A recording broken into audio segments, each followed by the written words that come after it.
All right. What is going on? What is up, salute chosen ones? What is happening to all my Sigma empaths? That means when I say Sigma empath, that means ladies and gentlemen, both of y'all. If you don't know what a Sigma empath is, it's both. Okay. Man, I want to just talk to y'all really quickly, man, about how you becoming a greater version of yourself triggers a ton of envy. And I'm going to give you at least 5 examples. You know how it is over here? 5 reasons. Listen, it's part of your process, and it's part of the way that things are for you to have to go through trials before you get to where your destination is, right? Or wherever you believe that your destination is, your dream, your purpose. And we've been told to conceptualize things that we don't really have a real understanding of as bad things happening to us, right? For example, let me make sure I have this going on. Okay. There we go. A lot of times, like when you're on your journey to becoming great, things start happening. And then at a certain point, a lot of what you would perceive as bad things start happening. But what's really happening is God, universe, whatever you want to consider it, right? Conceptualizing it, is making a way for you, making room for you. So instead of thinking that things are falling apart, you need to understand that things are coming together. And you assume that you know what things coming together looks like, but chosen one, you really don't. Okay. And that's why you are special, because even though you might be trying to figure things out, you also understand that God's got it. And you just need to follow your intuition, and God's going to lead you down the right path, and just not try to make things go a certain way, but put the work in and allow God to make a way. That's how it'll work out for you.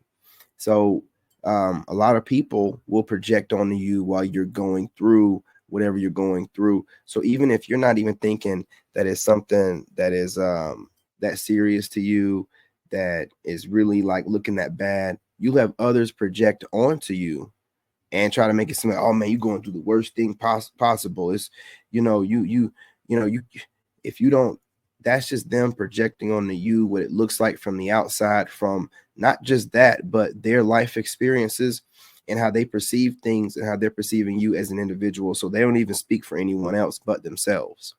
And you start understanding things like this as you start elevating and healing and becoming a greater version of yourself. You start noticing the things that are important in life. You start looking at the overall goals and objectives, and you focus on that. And anything that's not getting you towards that, you cut it loose, you set it free. You don't allow it to take your energy, your focus, whatever it is, right? If it's not working towards, your ultimate goal of becoming a better version of yourself, which ultimately is you getting closer to God, which is strengthening your spiritual connection with God. So when you do this, leave this realm, I believe you're going to definitely make it to where you want to go to. You don't want to be floating around because you didn't do any kind of real spiritual work the entire time you were here. And while you're here, you're going to be shifted any kind of way that these evil entities want to shift you, because you don't have any spiritual protection. So you armor up, and that's going to give you also the insight you need to be this best version of yourself. You guys are putting the work in. You guys understand that no matter how it looks to other people, or even yourself in that moment, who you might think it looks certain kind of way, you know that the endless hours and the consistency of putting in that work day after day, putting in the work minute by minute, hour by hour, and just there's no way that it's not going to end up putting you in a better place in life.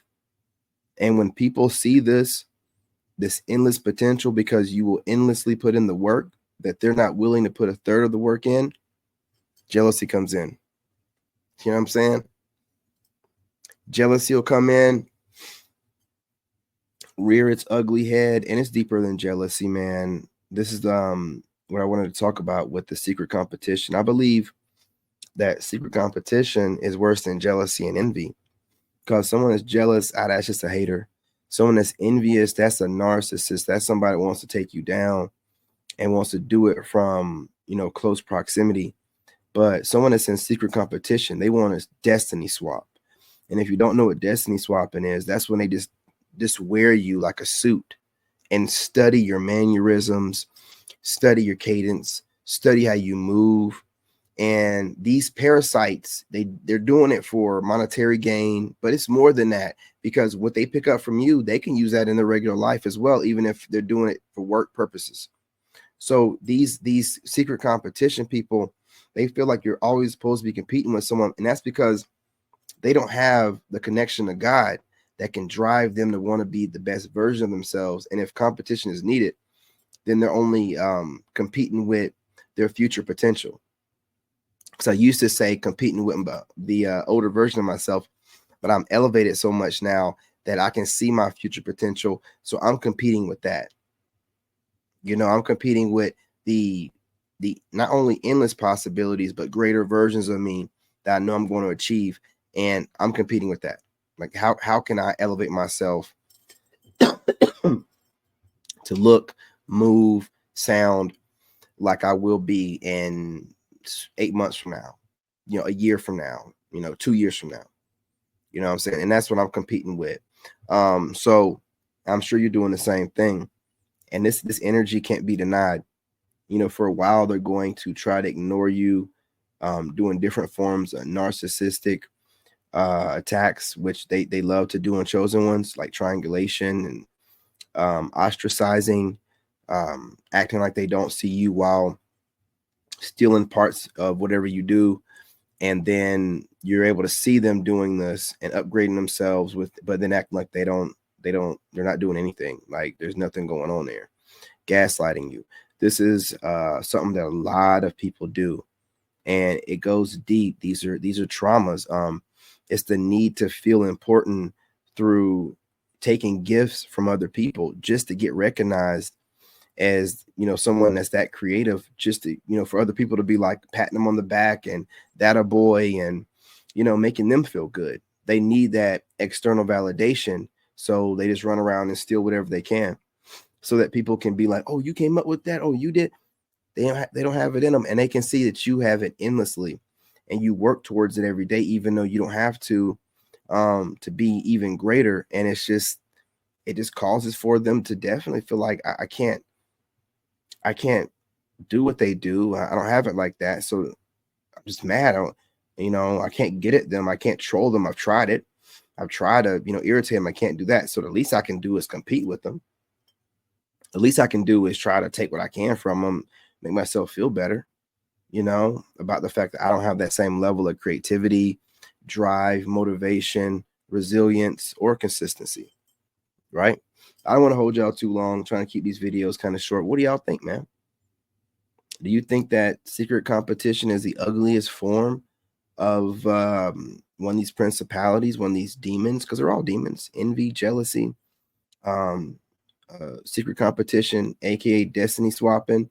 These are all narcissism, demonic type of entities. But chosen one, you got it. Can't nobody knock you off your square. You know what to do. God is sending you the information. You're sticking to the routines, the however you want to describe them. Your workouts. Whatever you're doing as far as your nutrition and your prayer, meditation, all this stuff is just stacking and stacking and stacking. And it's undeniable at this point. Whoever wanted to try to ostracize or act as if they can't see, you're just becoming such a great version of yourself that you are seen no matter what. You know it.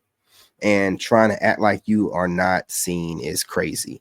Or trying to say that you're doing this to be seen by a bunch of people that don't matter to you is even crazier. And they'll do that too. People that are using others to make themselves feel better, then they also want to feel like that their life and their opinion matters to you. So they'll feel like, oh, well, you're just doing this because, you're looking for valid. No. got nothing to do with that, right? It's about calling out demons so that you goofies can heal. That's what it's about. It's about calling out demons so that I don't get any kind of weight on me for allowing people to play in my face without doing something about it. It's nothing to do with caring about what you goofies think. That's you using cope and assuming things, to justify your goofy behavior. It's really not going to work out for you. But anyway, smash that like button. More discussions coming. Chosen ones out there. Let's talk about it in the comment section. Do you feel like you're a chosen one? Do you feel like people put themselves in secret competition with you for no reason while you're only trying to compete with yourself?